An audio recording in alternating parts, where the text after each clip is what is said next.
नमस्कार, मैं खुशी और आप देख रहे गोल्ड कॉइन न्यूज। आइए नजर डालते हैं आज की बड़ी खबर पर। हाँ ते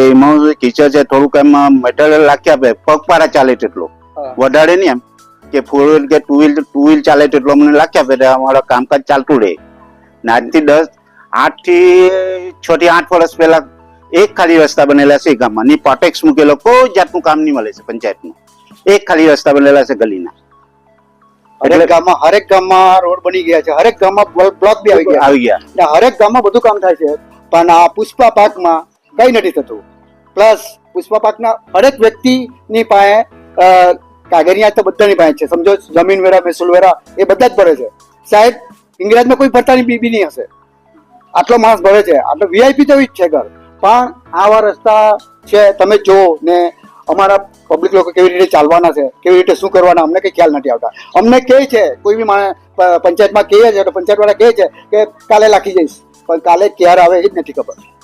સમજ પડી એટલે અમારી રિક્વેસ્ટ એ જ છે કે ચાલવા માટે તો થોડું કરો બરાબર ને આજે અમે ઘેર બાંધતા છે તો અમારી ટ્રોલી ખૂટી જશે એ નીકળતી નહીં મળે તો પ્રોબ્લેમ થાય છે તો પછી અમને વેવું પડે તો એના માટે કંઈક સમસ્યા સારો સરપંચ સાહેબ કંઈક કરો તો સારું પડે ના બીજું શું છે સવારે જે નાના છોકરા બાળકોને જે સ્કૂલમાં મૂકવા જવાનું એમ છે તે ઘરે વેન આવે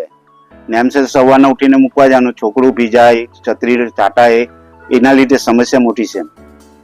એટલે અમને તો શું જરાક એમ બાઇક પર જાય તેટલું કરી આપે તો પછી અમારી બેન લોકો કે ભાઈ લોકો કે ગાડી પર બેવાડીને તો કમસે કમ મૂકવા જાય સ્કૂલે અહીંયા ઇંગ્લિશ સ્ટોપ પર વેન આવતી નથી વેન વાળી ચોખ્ખું ના પાડે કે પૈસાની કિંમતો નહીં લેવાય ને આમાં વેન બી નહીં ચડવાય કેમ કે તૂટી જાય તો કેટલા રૂપિયાનો ખર્ચો થાય એમ ખૂચી જાય તો સમય બગડી જાય ને ગાડી ખૂચી ગઈ તો સમય બગડી જાય બારે એ લોકોને પહોંચવા હોય ને ટાઈમ પર એટલા માટે અમને સમસ્યા બહુ મોટી છે એમ જોવા જાય તો અમારું જે મટીરિયલ હતું એ લોકો કાઢીને બીજી જગ્યાએ નાખી દીધું સમજો કારણ કે આ જયારે ગટર લાઈન બનાવી ત્યારે ગટર લાઈન નું જે મટોરું હતું એને જે રોડ હતા અમારા જે રોડ કાઢીને બીજી જગ્યાએ મૂકી દીધા તે રોડ અમારી પાસે પાછો આવ્યો જ નથી કારણ કે જે મટીરિયલ બી આવશે ને તો અમારું કઈક ફિટ હશે આ તો મંતોરું જ એટલે મંતોરમાં ઘૂસી જ જાય છે એટલે સાહેબ કઈક બી કરો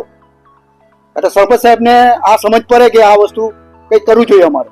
બરાબર ને બીજી અમારે કોઈને તકલીફ નથી હું છે અમારે બધા ગામવાળા તરફથી અમારી રિક્વેસ્ટ છે એમ સરપંચ ને